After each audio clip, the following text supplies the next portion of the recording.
Bismillahirrahmanirrahim. Assalamualaikum warahmatullahi wabarakatuh.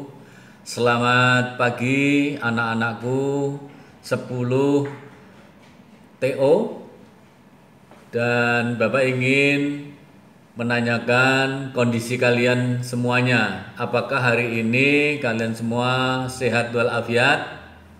Syukur alhamdulillah. Itu harapannya, karena Bapak ingin juga melanjutkan beberapa materi yang kemarin Bapak sudah sampaikan kepada kalian terkait dengan materi atau mata pelajaran TDO.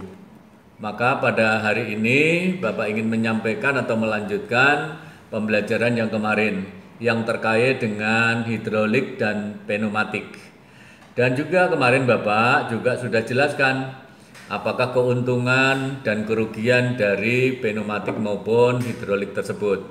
Nah, pada hari ini Bapak ingin melanjutkan pembelajaran yang terkait dengan komponen dasar elektronik. Nah, komponen dasar elektronik tersebut itu yang pertama yaitu mengenal komponen-komponen elektronika. Adapun yang kedua, tentunya juga harus mengenal komponen-komponen elektronika aktif. Adapun untuk yang ketiga, harus mengenal komponen-komponen elektronika pasif. Baik, Bapak minta kalian semua mendengarkan dan menyimak apa yang Bapak sampaikan. Untuk berikutnya adalah komponen dasar elektronik. Sebelumnya Bapak juga membahas yang terkait dengan elektronik aktif maupun tidak aktif.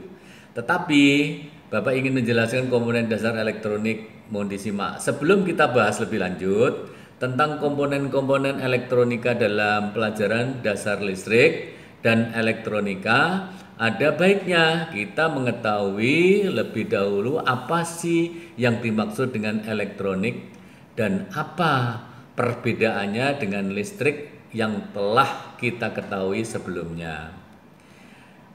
Teknik elektronik mengacu kepada cabang ilmu pengetahuan tentang proses listrik yang mengalir melalui ruang hampa atau gas dan melalui bahan semikonduktor.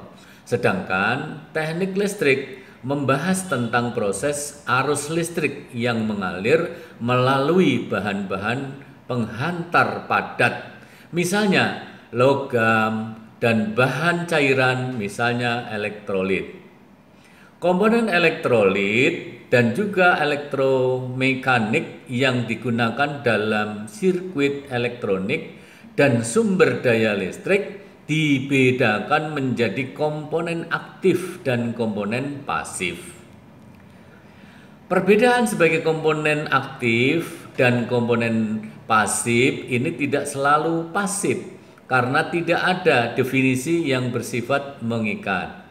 Contoh, komponen LDR disebut komponen pasif karena LDR tidak dapat memperkuat signal dan tidak dapat membangkitkan signal.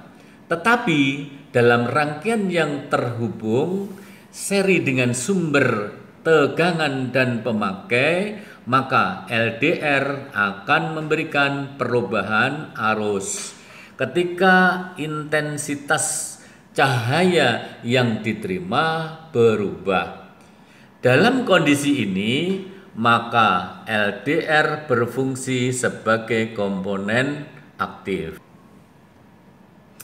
Baik, Bapak juga minta kepada kalian semua untuk menyimak dan mendengarkan untuk berikutnya. Bapak ingin jelaskan bahwa komponen elektronik yang termasuk komponen aktif, misalnya, ini ada contoh ini. Jadi kalian harus simak benar-benar ini. Contohnya adalah yang pertama itu solar cell. Yang kedua ada yang disebut dengan transistor. Adapun yang ketiga ada triristor. Yang berikut ada tabung elektron. Yang terakhir ada diode. Komponen-komponen elektronik yang termasuk komponen-komponen pasif itu adalah misalnya ada resistor, ada kapasitor, ada indikator, ada transformator, ada relay, ada skaklar, dan konektor. Dua macam komponen ini adalah komponen aktif dan komponen pasif. Dua macam komponen elektronika yang akan kita pelajari dalam dasar elektronika ini selalu ada dalam setiap rangkaian elektronika. Dalam dasar elektronika, penggunaan kedua jenis komponen ini hampir selalu digunakan bersama-sama, kecuali dalam rangkaian-rangkaian pasif yang hanya menggunakan komponen-komponen pasif saja. Misalnya, rangkaian bekandal pasif, tapis pasif, dan sebagainya. Untuk IC atau intelligent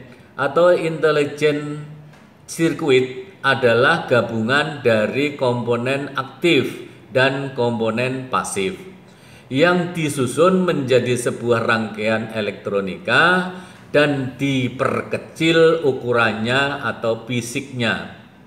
Perbedaan komponen pasif dan aktif adalah pada komponen pasif tidak mengubah bentuk gelombang sinyal AC yang diberikan kepadanya, sedangkan komponen aktif dapat mengarahkan, menguatkan, dan mengubah bentuk gelombang sinyal AC yang diberikan kepadanya.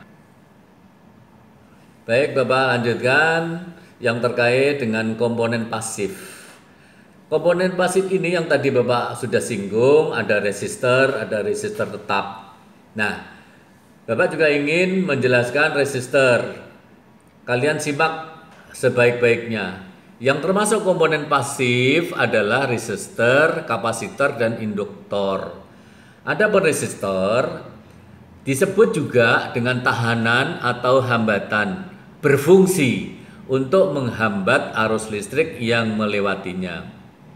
Satuan harga resistor adalah ohm. 1 mega ohm itu sama dengan 1000 kilo ohm, sama dengan 10 pangkat 6 ohm. Adapun resistor terbagi menjadi dua macam, yaitu resistor tetap. Adapun resistor tetap yaitu resistor yang nilai hambatannya relatif tetap.